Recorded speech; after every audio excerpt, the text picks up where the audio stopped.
as we start to see the footage of the children Israel has taken hostage being freed from captivity over the course of the ceasefire, it's worth remembering that Israel has kidnapped and taken hostage 10,000 children over the past 20 years. Israel kidnaps these children from their families and holds them in military detention and military prisons without recourse to due process or fair trials or basic human rights often. And this abuse did not begin on October 7th. This article from 10 years ago shows that 40% of children who were imprisoned by Israel at that time reported sexual abuse at the hands of Israeli police. In this article in Al Jazeera, children who have been abducted from their families by Israel since October 7th report that conditions in the jails are now 1,000 times worse, reporting widespread abuse, beatings, torture, starvation, and medical neglect. And if you ask me, there's no such thing as a child prisoner.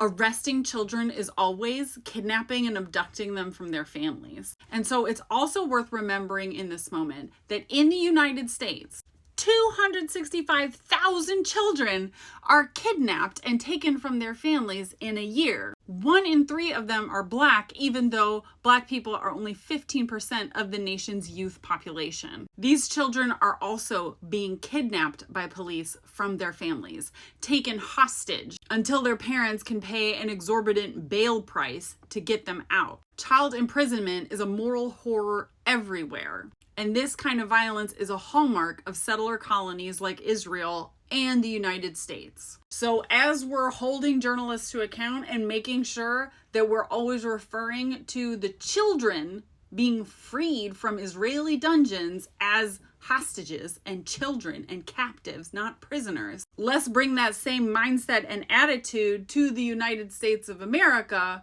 where over 250,000, over 250,000 children are kidnapped from their families every year by police. Kidnapping children, bad. Also, genocide, bad. And that's the name of my book coming out in March, which you can pre-order at the links in my bio, including there's a link to bookstores there that will ship anywhere in the world. It's coming out with a Palestinian publisher, Interlink, and if you pre-order the special edition hardcover, 10% of sales of the book will go to the Middle East Children's Alliance. And Mecca does a lot of amazing things, but one of their projects that's related to this topic is providing a support team for children who've been arrested.